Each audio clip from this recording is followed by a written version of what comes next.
بسم اللہ الرحمن الرحیم۔ السلام علیکم۔ ایک بزرگ بسم اللہ شریف کے فضائل بیان فرما رہے تھے۔ ایک یہودی لڑکی بھی اس اجتماع میں موجود تھی۔ فضائل بسم اللہ سن کر وہ بے حد متاثر ہوئی اور اس نے اسلام قبول کر لیا۔ اسی وقت سے اس لڑکی کی زبان پر بسم اللہ الرحمن الرحیم کا ورد جاری ہو گیا۔ ہر وقت وہ اٹھتے بیٹھتے سوتے چلتے پھرتے بسم اللہ کا ذکر کرتی۔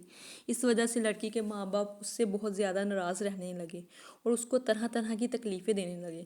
نیز اس کوشش میں لگ گئے کہ لڑکی پر کوئی نہ کوئی الزام عائد کر کے اسے قتل کر دیں۔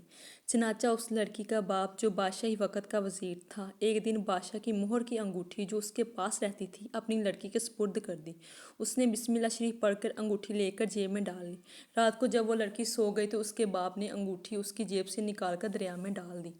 ایک مچھلی نے وہ انگوٹھی نگل لی۔ صبح کو ایک ماہرے گیر نے جال ڈالا، اتفاق سے وہی مچھلی جال میں پھنس گئی۔ شکاری نے وہ لا کر وزیر صاحب کی نظر میں پیش کی۔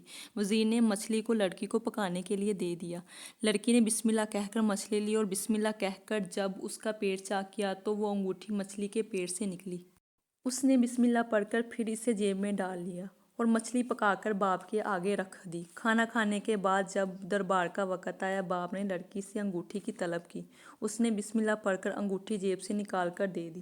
باپ یہ واقعہ دیکھ کے حیران ہو گیا۔ اسی طرح لڑکی کے قتل کا منصوبہ دھرے کا دھرا رہ گیا۔